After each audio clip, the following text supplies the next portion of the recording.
Hello, good morning. काय जय जिजाऊ, जय शिवराय, जय शंभूराजे. तर आज चाललेली आहे मी गावाकडे आणि बघू शकता माझी हालत पाय पाय चालून कशी झालेली, खूप बेकार. आणि काय गावाला जायचं म्हटल्यावर आनंद असतोच. मग बघू शकता तुम्ही, लालपरी आपली लागलेली होती. मग मी फायनली बसमध्ये बसली, अख्खी बस रिकामी होती. मग काही मस्त खिडकी बसली, जागा पकडली, त्याच्यानंतर रिलॅक्स झाल्यानंतर पहिला केसांचा झाप नीट केला. कारण की लिटरली मी केस अजिबात विचारलेली नव्हती, थोबाडाला काय लावलं नव्हतं, फक्त आवरलं फटाफट आणि पटकन निघाले होते. का तर गावाला जायचं होतं ना. गावाला जायचं असल्यानंतर आपल्याला माहिती आहे किती आनंद होतो, आणि तसंच मला पण खूप सारा आनंद झाला होता. तर मी चाललेले गावाला, आणि गावाला माझं थोडं काम होतं डॉक्युमेंटचं.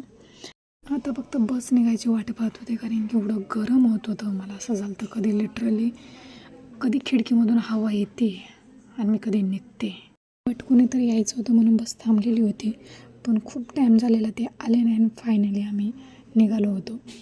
मग बस निघाल्यानंतर एवढं बरं वाटलं, कारण खूप गरम होत होतं आणि माझ्या चेहऱ्याची बेकार म्हणजे बेकार परिस्थिती झालेली. मला मच्छर पण चावलेले, प्लस पिंपल्स आलेले. त्याच्यानंतर मग काय मस्त तिकीट काढून घेतलं, आणि त्यांना सुट्टे पैसे पाहिजे नव्हते, 2 रुपये. मग काय माझ्याकडं ऑलमोस्ट कधी मी सुट्टी ठेवत नाही, पण माझ्याकडं होते. मस्त आपलं तिकीट घेतलं. तिकीट पण त्यांनी जपून ठेवायला लावलं होतं, कारण कधी पण बस चेक होऊ शकते, हे तर माहितीच आहे. बस जर चेक झाली आणि माझ्याकडं तिकीट जर नसतं तर मला खाली उतरायला लागलं असतं. पण नाही, मी माझं तिकीट ठेवलं होतं. मग सगळं आवरल्यानंतर एवढी मस्त मोकळी हवा आणि प्लस खायला कुरकुरे. मग काय प्रवासाचा आनंद याच्यापेक्षा बेटर कुठंच नाही. मी मस्तपैकी व्हील्स खाल्ले. व्हील्स होते, प्लस अजून दुसरी पण वेफर्स वगैरे होते, ते खाल्ले.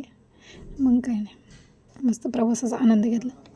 आणि कुणाकुणाला प्रवास करताना कुरकुरे खायला आवडतात, हे मला कमेंट करून नक्की म्हणजे नक्की सांगा. मग काय आपला परत प्रवास चालू झाला मस्त. त्याच्यानंतर मी झोपेतून उठले. मग काय चाललं होतं आपलं तेच कंटिन्यू करायचं. ऑब्झर्वेशन काय करू शकतो आपण दुसरं बसून गाडीत? काहीच नाही करू शकत. याचं तोंड बघ, त्याचं तोंड बघ, येणाऱ्या जाणाऱ्या गाड्या, एवढंच करू शकतो. आणि मोबाईलमध्ये 10 वेळा आपलं तोंड पाहू शकतो, बस एवढंच करू शकतो. यानंतर मला जायचं होतं पुढं कॉलेजला जाण्यासाठी मी आवरलं. मग काय थोडा नट्टापट्टा गेला. कॉलेजला जायचं होतं आणि खूप वर्षातून मी कॉलेजला जात होते फायनली. आणि मला खूप आनंद पण होत होता आणि मी खूप एक्सायटेड होते, कारण की कोणीच नव्हतं मला जोडीदार जायला.